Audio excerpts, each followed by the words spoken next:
ಇದೇನು ಗೊತ್ತಾ? ಇಮಲಿ ಟ್ಯಾಂಗಿ ಟ್ಯಾಂಗಿ ಟ್ಯಾಂಗಿ ಟ್ಯಾಂಗಿ ಪುಡ ಟ್ಯಾಂಗಿ ಟ್ಯಾಂಗಿನ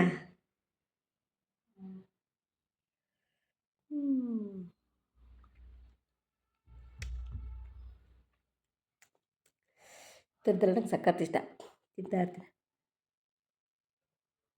ಹುಳಿ ಹುಳಿ ಟ್ಯಾಂಗಿ ಟ್ಯಾಂಗಿ.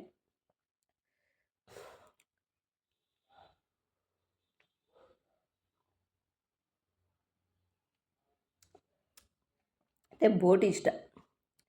ಬೋಟಿ ಅವಾಗ ನನ್ನ ಮದುವೆಗಿನ ಮುಂಚೆ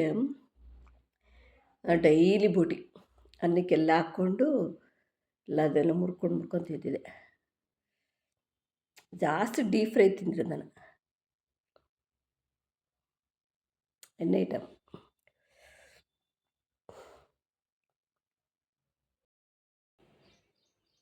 ಹಾಯ್ ಹಲೋ ನಮಸ್ಕಾರ, ನಾನು ನಿಮ್ಮ ಸ್ವರ್ಣ ಐಡಿಗ. ಏನು ಗೊತ್ತಾ ಗೈಸ್, ರಾಹು ದೋಷ ಇದ್ರಂತೂ ತುಂಬಾ ಕೆಟ್ಟವನು. ರಾಹು ಹುಚ್ಚ ಆದರೆ ಒಳ್ಳೆ ಫಲಗಳನ್ನ ಕೊಡ್ತಾನೆ. ಅದೇ ಕೆಟ್ಟವನಾದರೆ ಅಂತೂ ಬರೀ ಮಂಕುತನ, ಸೋಂಬೇರಿತನ, ಆಲಸ್ಯ ಇದನ್ನೇ ಕೊಡ್ತಾನೆ. ನನ್ನ ಮಗಳಿಗೆ 2019ಇಂದ ಬರೀ ರಾಹು ದಶೆನೇ. ಇನ್ನು ಅದು ಎಷ್ಟರವರೆಗೂ ಇದೆ ಅಂದರೆ 18 ವರ್ಷ ಬರೀ ರಾಹು ದಶೆನೇ ಇದೆ. ಆ ರಾಹು ದಶೆ ಇದ್ದಾಗ ಏನಾಗುತ್ತೆ ಅಂದರೆ ಬರೀ ಮಂಕ್ತನ, ಅಲೋನ್ ಆಗಿರಬೇಕು ಅನಿಸುತ್ತೆ, ಏನಕ್ಕೂ ಯಾವುದಕ್ಕೂ ಇಂಟ್ರೆಸ್ಟ್ ಇರಲ್ಲ, ಥರ ಸೋಂಬೇರಿತನ ಅನ್ನೋದು ಬರುತ್ತೆ. ರಾಹು ದಶೆ ತೆಗಬೇಕು ಅಂದರೆ ಏನು ಮಾಡಬೇಕಂದ್ರೆ, ಶುಕ್ರವಾರ ದಿನ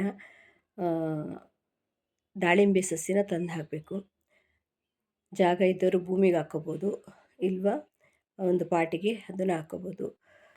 ದಾಳಿಂಬೆ ಸಸಿ ತಂದು ಆ ಸಸಿಗೆ ನೀರು ಹಾಕೋದ್ರಿಂದ ನಮ್ಮ ರಾಹು ದೋಷ ಕಡಿಮೆ ಆಗ್ತಾ ಹೋಗುತ್ತೆ. ಮತ್ತು ದಾಳಿಂಬೆ ಗಿಡ ಲಕ್ಷ್ಮೀ ಸ್ವರೂಪ ಅಂತ ಹೇಳ್ತಾರೆ.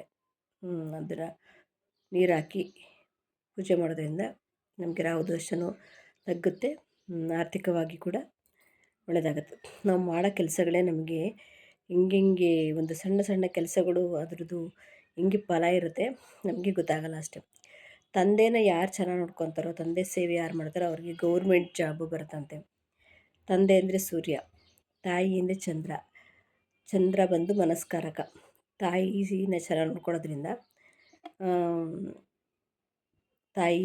ನೋಡ್ಕೊಳ್ಳೋದ್ರಿಂದ ತಾಯಿ ಬ್ಲೆಸ್ಸಿಂಗ್ ತೊಗೊಂಡಾಗ ನಮಗೆ ಮನಸ್ಸು ಯಾವಾಗಲೂ ಪೀಸಾಗಿರುತ್ತೆ, ಹ್ಯಾಪಿಯಾಗಿರುತ್ತೆ, ಅನ್ವಾಂಟೆಡ್ ಥಾಟ್ಸ್ಗಳು ಬರೋಲ್ಲ. ಏನಿರುತ್ತೋ ಅದರಲ್ಲೇ ತೃಪ್ತಿ ಪಡುವಂಥ ನೇಚರ್ ಗುಣಗಳು ಬರ್ತವೆ ತಾಯಿನ ನಾವು ಚೆನ್ನಾಗಿ ನೋಡಿಕೊಂಡಾಗ, ತಾಯಿ ಬ್ಲೆಸ್ಸಿಂಗ್ಸ್ ತೊಗೊಂಡಾಗ. ನಾವು ಏನೇನು ಕೆಲಸ ಮಾಡ್ತೀವೋ ಹಂಗೆ. ಮಂಗಳ ಅಂದರೆ ಕುಜ ಅಂದರೆ ನರಸಿಂಹಸ್ವಾಮಿ, ಸುಬ್ರಹ್ಮಣ್ಯ ಸೇವೆ ಮಾಡಿದಾಗ ಅವನು ಒಳ್ಳೆ ಫಲಗಳನ್ನ ಕೊಡ್ತಾನೆ. ಬುಧ ಅಂದರೆ ಬುದ್ಧಿಕಾರಕ. ಅದೇ ಗಿಡಗಳಿಗೆ ನೀರು ಹಾಕೋದ್ರಿಂದ ಮತ್ತು ಹೆಸ್ರು ಕಾಳನ್ನ ದಾನ ಮಾಡೋದ್ರಿಂದ. ಗುರು ಅಂದರೆ 3 ನಂಬರ್, ಯೆಲ್ಲೋ ಕಲರ್ ಡ್ರೆಸ್ ಹಾಕ್ಕೊಳ್ಳೋದು, ಗುರುಗಳನ್ನ ಸೇವೆ ಮಾಡೋದು, ಗುರುಗಳನ್ನ ಆರಾಧನೆ ಮಾಡೋದು, ಹೆಂಗೆ ಒಂದಕ್ಕೊಂದು ಹೆಂಗೆ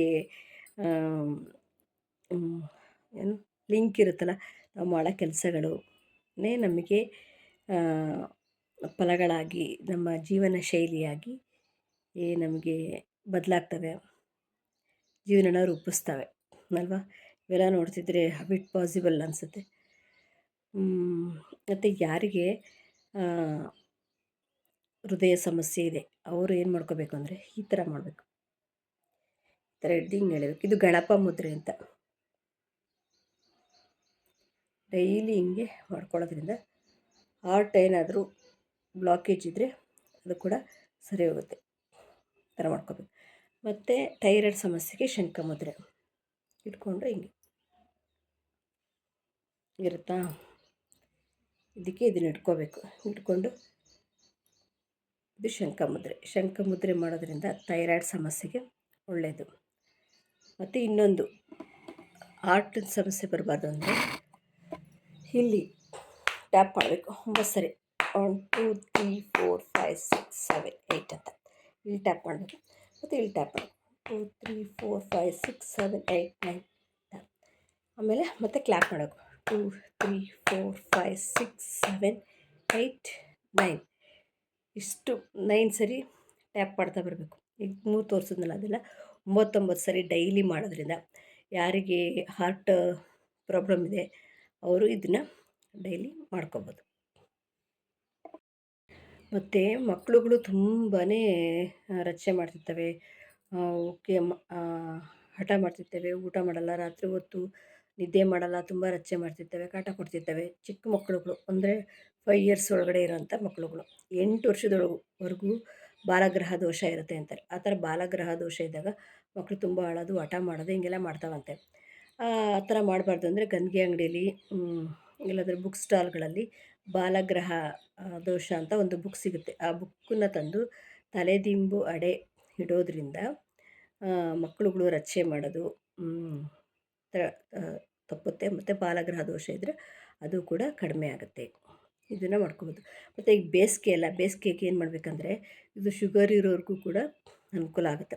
ಏನು ಮಾಡಬೇಕಂದ್ರೆ ರಾತ್ರಿ ರಾಗಿನ ನೆನೆಸ್ಬಿಟ್ಟು ರಾಗಿನ ಬೆಳಗ್ಗೆ ಎದ್ದು ಅದನ್ನು ನೀರೆಲ್ಲ ಬಗ್ಸ್ಬಿಟ್ಟು ಅದನ್ನು ಒಣಗಿಸ್ಬೇಕು. ಯಾಕೆ ಒಣಗಿಸ್ಬೇಕು ಅಂದರೆ ಒಣಗಿಸ್ಬಿಟ್ಟು ಒಂದು 5 ನಿಮಿಷ ಅದನ್ನು ಶಾಲೋ ಫ್ರೈ ಹುರಿಬೇಕು. ಹುರಿದ್ಬಿಟ್ಟು ಅದರಲ್ಲಿ ಹಾಲು ತೆಗಿಬೇಕು. ಬಾದಾಮಿ ಮತ್ತು ಏಲಕ್ಕಿ ಕಾಯಿ ಹಾಕಿ ರುಬ್ಬಿಟ್ಟು ಅದನ್ನು ಹಾಲು ತೆಗೆದ್ರೆ ಗಟ್ಟಿ ಹಾಲು ಬೇಕಂದರೆ 2 ಸಲ ತೆಗಿಬೇಕು.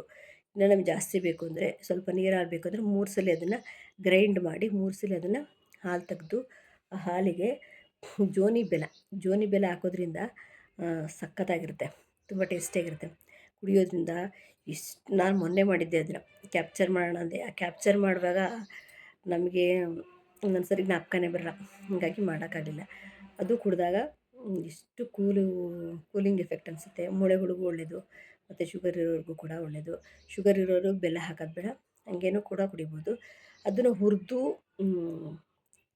ಕೆಲವ್ರು ಏನು ಮಾಡ್ತಾರೆ ಅದನ್ನು ಸೋಕ್ ಮಾಡಿ ನೀರೆಲ್ಲ ಬಸಿದ್ಬಿಟ್ಟು ಬರೀ ಅದ್ರದ್ದು ಹಾಲು ತೆಗೆದು ಕುಡಿತಾರೆ. ಅದು ಒಂಥರ ಚೆನ್ನಾಗಿರುತ್ತೆ. ಹಂಗೆ ಕುಡಿಯೋದ್ರಿಂದ ಸ್ವಲ್ಪ ಹಸ್ಕ್ ಅನಿಸುತ್ತೆ, ಒಂಥರ ಹಸಿ ಹಸಿ ಥರ ಸ್ಮೆಲ್ ಬರ್ತಾ ಇರುತ್ತೆ. ಹಂಗೂ ಟೇಸ್ಟ್ ಏನು ತುಂಬಾ ಚೆನ್ನಾಗಿರುತ್ತೆ. ಇದ್ರ ಜೊತೆ ಕಾಯಿ ಹಾಲು ಕೂಡ ಹಾಕ್ಕೋಬೋದು. ಕಾಯಿ ಹಾಲು ಹಾಕ್ಕೊಂಡ್ರೂ ಕೂಡ ಚೆನ್ನಾಗಿರುತ್ತೆ.